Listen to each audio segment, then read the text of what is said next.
আজকে খুবই গুরুত্বপূর্ণ একটা বিষয় নিয়ে কথা বলবো, যেটা হইতেছে যে আমরা অনেকেই সৌদি আরবে বা অন্যান্য কান্ট্রিতে যাইয়া কোম্পানিতে যাই, অল্প টাকা বেতনে যাই।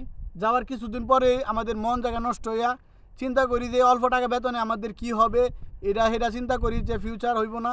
ঠিক আছে, 600-700 টাকা 1000 রিয়াল বেতন, তো এই টাকা বেতনে আমাদের কারো কিছু হইব না, এরকম চিন্তা ভাবনা আমরা করি। তো এইসব চিন্তা ভাবনা করে অনেকে আমরা করি কি, কোম্পানি থেকে পালায়া যাই, কোম্পানি থেকে পালায় অবৈধ হয়ে যায়। তারপর অনেকে চিন্তা করে যে কোম্পানি থেকে অবৈধ হইয়া মনে হয় ভালো।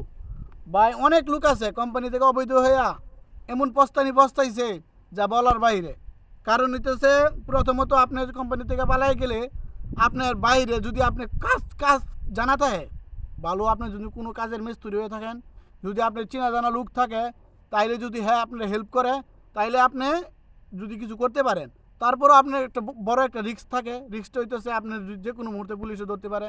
এখন সৌদি আরবে আগের থেকে অনেক চাপ। ঠিক আছে, আগে পুলিশের এত চাপ ছিল না, এখন খুবই চাপ দেয় পুলিশে।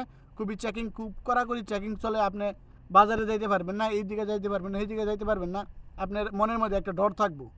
তো আপনি যদি কোম্পানি থাকেন, আপনি আস্তে আস্তে থাকতে থাকতে থাকতে থাকতে ইনশাল্লাহ আপনি যদি আল্লাহর উপরে ভরসা রাখেন, আপনার একটা না একটা পজিশন হইব ইনশাল্লাহ। কারণ হইতেছে, আপনি কোম্পানির মধ্যে যদি থাকেন, কোম্পানি আপনারা রুম ভাড়া দিয়ে দিতেছে। ঠিক আছে, সব কোম্পানি রুম ভাড়া দিতেছে, আপনার আকামা বানাই দিতেছে। এই দুইটা বিষয় থেকে আপনি খুবই টেনশন মুক্ত। ঠিক আছে, আর যদি আপনি নিজের টাকায় আকামা করতেন, আপনি নিজে ইনকাম করে আকামা করতে হইব, খাওয়ার টাকা জোগাইতে হইব, রুম ভাড়া জোগাইতে হইব। রুম ভাড়া মনে করেন না হইল 200 টাকা রুম ভাড়া, তারপর কারেন্ট বিল আছে, কারেন্ট বিল 300 টাকার উপরে এবারে গরমের দিন।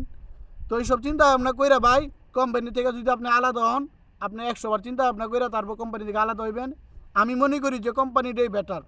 ঠিক আছে, কারণ আগের আগের মতন এখন আর কাজ কাম নাই বাইরে যে আপনি অবৈধ হইয়া এই কাম সেই কাম করবেন। অনেকেই বলে যে আমার ভাই আছে, আমার এই জন আছে, সেই জন আছে, হ্যাঁ আমার কাম করে দিব, এইটা বা করে দিব, দিব গো। এরকম বহুত লোক আছে ভাই, বুঝছেন। কাজ কোম্পানি থেকে বাইকে গিয়া কাজ কাম কিছুই পায় না, অবৈধ ঘুরে পুলিশে ধরে ধৈরা নিয়ে থানাত বইরা দেয়, জেল খাটো 6 মাস 1 বছর জেল খাইটা পরে যদি নসিবে তা বাংলাদেশ যাইতে পারে। তো এই কষ্টের দরকার আছে ভাই। আপনি কোম্পানিতে যেহেতু আই পড়ছেন, আপনি তাহেন 2-5 বছর তাহেন, দেন আপনার পজিশনটা কী হয়। যদি আপনার পজিশন ভালো না হয়, আপনি জানগা, আপনি বাড়িতে জানগা। তো ভাই অবৈধ হেন না। ঠিক আছে, বৈধ থেকে যা কিছু করার বৈধ থেকে করেন ভাই। সালামু আলাইকুম।